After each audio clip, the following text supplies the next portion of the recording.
When the president offers you a job, you don't say no to him. That is Dr. Henrey Ramirez, the first Mexican American to work in a White House administration. He was the chairman of the Cabinet Committee on Opportunities for Spanish-Speaking People, a job that earned him a seat in the cabinet room for the last 3 years of Richard Nixon's presidency. Henrey Michael Ramirez was born on May 4th, 1929 in Walnut, California, just 30 minutes down the road from Whittier, California, where a young Richard Nixon spent part of his childhood. Although the two didn't know each other, they both lived in areas that had large Mexican-American populations. Dr. Ramirez originally thought that his calling was to be a priest, but after 10 years in seminary, he saw a big problem that was facing his community. I saw that the Mexican kids, the students, were not advancing. There was a lot of discrimination. And they were just like, they would hang out in the alley. Not where kids hang out at the school. They would go across the street to an alley.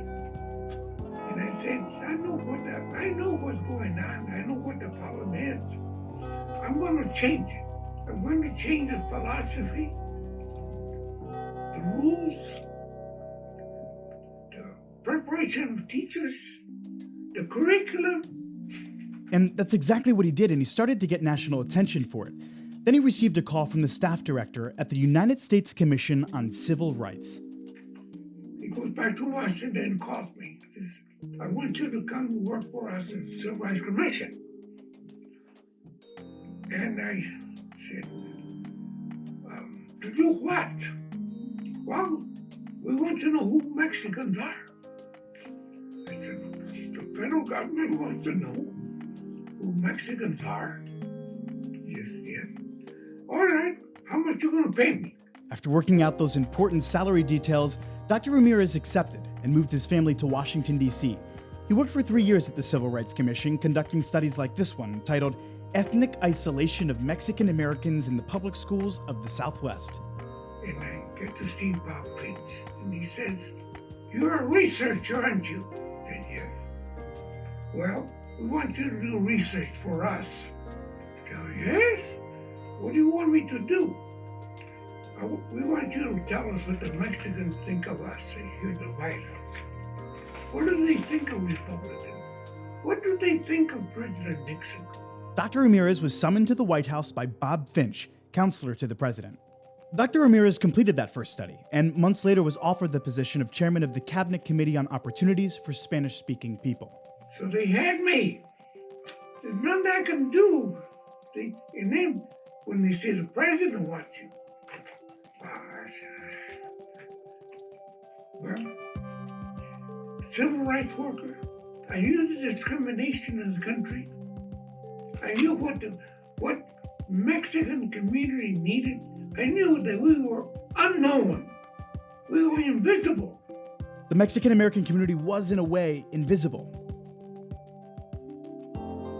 It was because of the research work at both the Civil Rights Commission and the White House that Dr. Ramirez led and participated in that allowed Hispanics to get their face on the map, literally.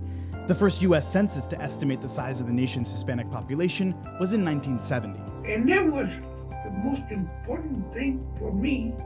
So then we became visible. We were no longer just people. We were now known as another group, the Mexican Americans. What is the feeling walking into the Oval Office the first time, and not just doing that, but meeting the President of the United States? For me to know that I had talked to Bob Finch, who had been Lieutenant Governor of California. I got to talk to senators and congressmen, and now the president. They're just more human beings to me. They were just human. That they had big titles and they had big jobs did not impress me at all.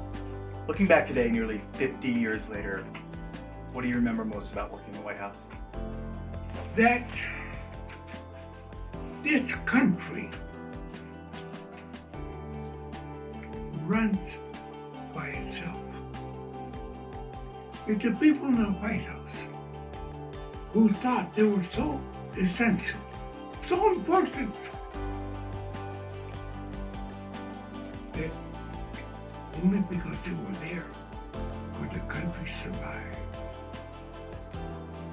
Feel sorry and proud because the country is filled with wonderful people, and that's what I want to live with. Walking away from the White House with an important lesson in humility. Joseph Olmo, DCW 50 in Maryland.